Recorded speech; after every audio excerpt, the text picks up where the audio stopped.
Hola, sean bienvenidos a Tiyapa. Mi nombre es Renzo Castro y como siempre estoy acompañado de Stephanie Espinosa. ¿Qué tal, Stephanie? ¿Qué tal, Renzo? Un saludo a ti y a todo nuestro público para hacerles recordar que Tiyapa significa nunca más en quechua. Bueno, esta mañana vamos a tratar un tema bastante importante y a la vez bastante crítico, como es el de los distintos tipos de violencia contra la mujer. Y también es lamentable el incremento de la tasa de feminicidios. Las mujeres de hoy en día sufren violencia de diferentes formas, pero vamos a hablar cómo ha aumentado las denuncias por violencia contra la mujer en el estado de cuarentena. Y para seguir con el desarrollo de este tema, vamos a escuchar algunos testimonios de esta problemática. Bueno, yo creo que las autoridades no muestran mucho su posición respecto al tema de la violencia de género, al menos que haya ocurrido algún suceso que tenga bastante exposición en los medios, y es ahí cuando recién entran a dar su opinión y a ofrecer alguna solución. Opino que las autoridades son muy tolerantes para este tipo de abuso contra la mujer, ya que en muchos casos estas van a las comisarías y no les hacen caso, las regresan a casa a convivir nuevamente con el agresor y muchas veces aparecen muertas. Esto debería pues ser tomado en cuenta, ¿no? Por las autoridades. Creo que decir qué es lo que pienso frente a estos casos, creo que simplemente se resume en cólera. Es mi opinión, pero creo que existen muchos casos en los que no se ha hecho justicia, que las decisiones se han quedado a medias, casos que se han quedado inconclusos y yo creo que en realidad no tengo ningún tipo de pensamiento positivo hacia las autoridades porque todos estos casos requieren justicia y algunos no lo han logrado. Entonces creo que falta mucho para poder avanzar en cuanto, o al menos ir en contra de la violencia de género. Con lo que pudimos ser testigos, esta situación es de nunca acabar pese a la dura coyuntura la cual atravesamos. Pero siguiendo con nuestro programa, veremos a continuación el siguiente informe preparado por nuestra compañera Stephanie Suazo. Adelante con ello. Durante la emergencia sanitaria por la COVID-19, 145 feminicidios ocurrieron en el Perú. De acuerdo con la Agencia de Cooperación Internacional, como el Fondo de Población de las Naciones Unidas y la ONU, durante esta crisis sanitaria, las mujeres son las que corren mayor riesgo de sufrir violencia de pareja y otros tipos de violencia como la explotación sexual, el tráfico de personas, la violencia cibernética y el feminicidio. Según la población nacional de igual de género, el feminicidio es la muerte de mujeres a manos de hombres motivados por el odio, desprecio, placer o sentido. Las expresiones más visibles de la violencia contra la mujer son el feminicidio y la violencia física. Sin embargo, este fenómeno tiene otras múltiples manifestaciones igualmente dañinas para la sociedad. Existe también la violencia simbólica, entendida no como un tipo de violencia, sino como una manera continua de pensar y actuar que naturaliza y reproduce la subordinación y el maltrato, especialmente hacia las mujeres. Se trata de una violencia normalizada en la sociedad por los usos y costumbres y se expresa de distintas maneras, entre ellas el control económico, control de la sociabilidad, de la movilidad, menosprecio moral y menosprecio estético. El delito de feminicidio en la ley peruana en el Perú es un delito autónomo, en efecto desde el 2013. Mediante la ley 38068 se incorporó el artículo 108 de nuestro Código Penal, que sanciona incluso con cadena perpetua a las personas que matan a una mujer en determinados contextos. En el delito de feminicidio de conducta visible, es matar a una mujer existiendo una relación de casualidad entre la conducta del sujeto activo y el resultado. Es un delito doloroso porque existe comprensión y voluntad del autor, estando presente la intención.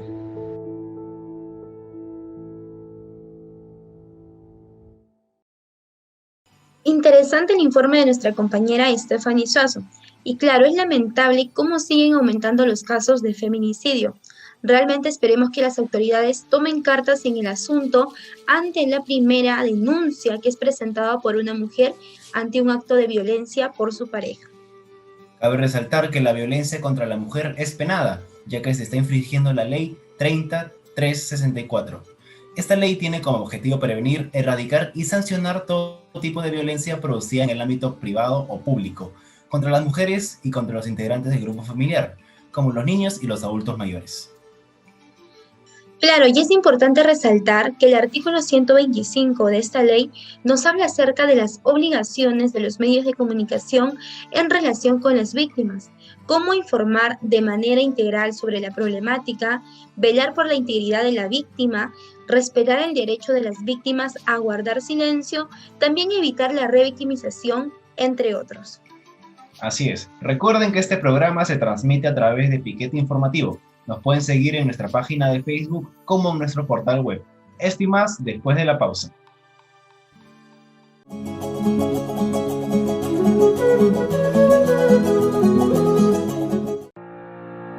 Hoy, nos damos cuenta que muchas de las costumbres que teníamos estaban equivocadas frente a un enemigo invisible que ha cobrado vidas en el mundo. Para las mujeres víctimas de violencia, esta situación se agravó al quedarse en casa con su agresor. Construyamos una nueva convivencia, no solo para protegernos ante la pandemia, sino para que las mujeres vivan sin violencia.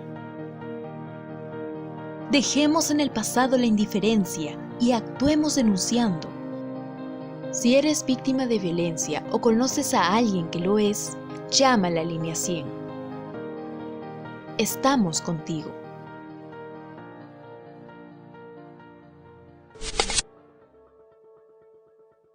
Gobierno del Perú. El Perú primero.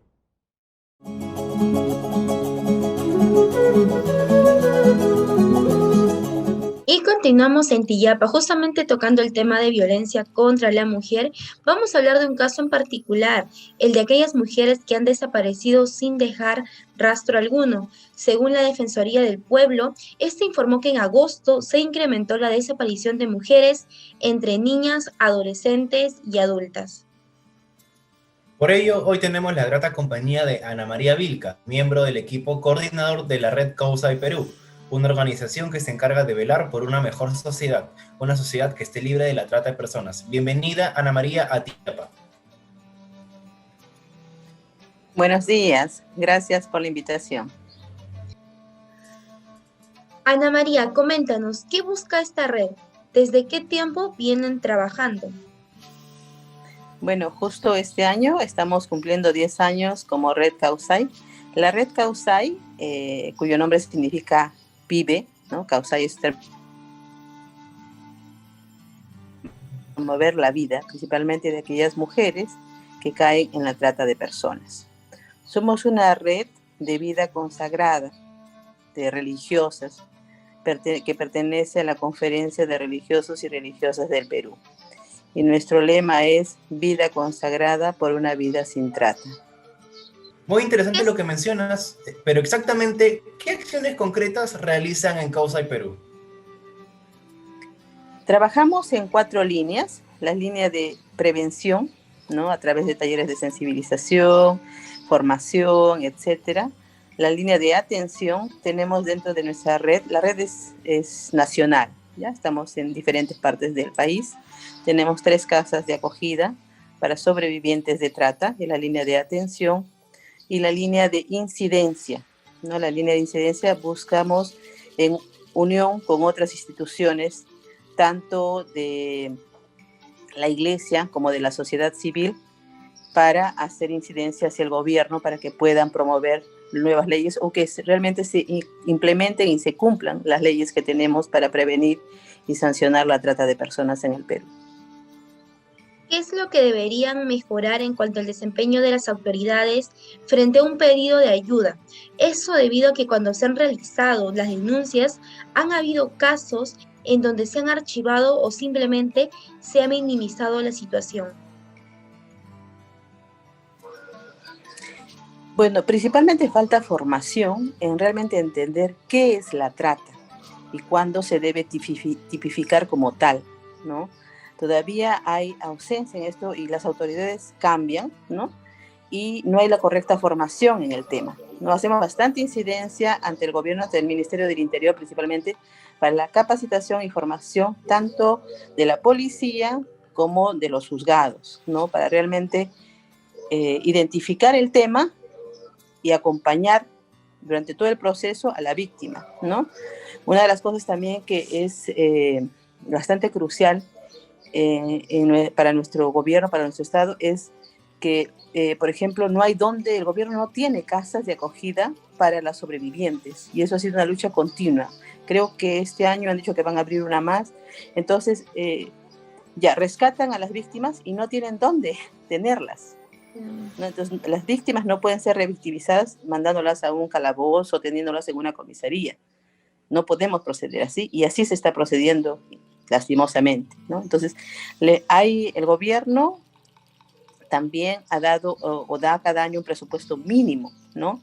Es 0.23 centavos que da para atender a las víctimas de trata o para trabajar en esta temática. Entonces, el presupuesto que se asigna es bajo. Además, sabemos que muchas regiones no ejecutan por más mínimo que sea este presupuesto, no lo ejecutan, porque no saben cómo hacer. Entonces hay todo un círculo ahí que no ayuda, ¿no?, a luchar verdaderamente contra este delito. Entonces, ¿consideran en su organización que el actuar de las autoridades es eficaz respecto a las denuncias que se realizan? No creo que sea del todo eficaz. Hay, a través de tanta insistencia de la sociedad civil y mismo de algunos que se llama integrantes del mismo gobierno que son muy comprometidos con el tema, trabajamos con algunas fiscalías muy comprometidas, pero todavía falta mucho que se llama realmente reconocer, como les digo, esta temática como algo crucial, ¿no? Hay casos, por ejemplo, ustedes habrán escuchado de Puerto Maldonado, ¿no?, que es un caso emblemático de la minería ilegal, etc. Entonces se han hecho actividades, pero todavía falta mucho. En esta época de pandemia, por ejemplo, no tenemos cifras muy concretas y parece que la trata no hubiera existido, no hay muchas denuncias, pero realmente sí existe y sí hay, ¿no? Entonces todavía falta avanzar mucho como gobierno, falta avanzar mucho. ¿Considera usted que las mujeres son conscientes de sus derechos o los conocen luego que han sufrido algún tipo de violencia? Infelizmente nos falta también como sociedad, como mujeres, educarnos más y como gobierno proteger a aquellas personas, mujeres, niños principalmente, más vulnerables, ¿no? Si una persona que cae en trata es porque está vulnerable.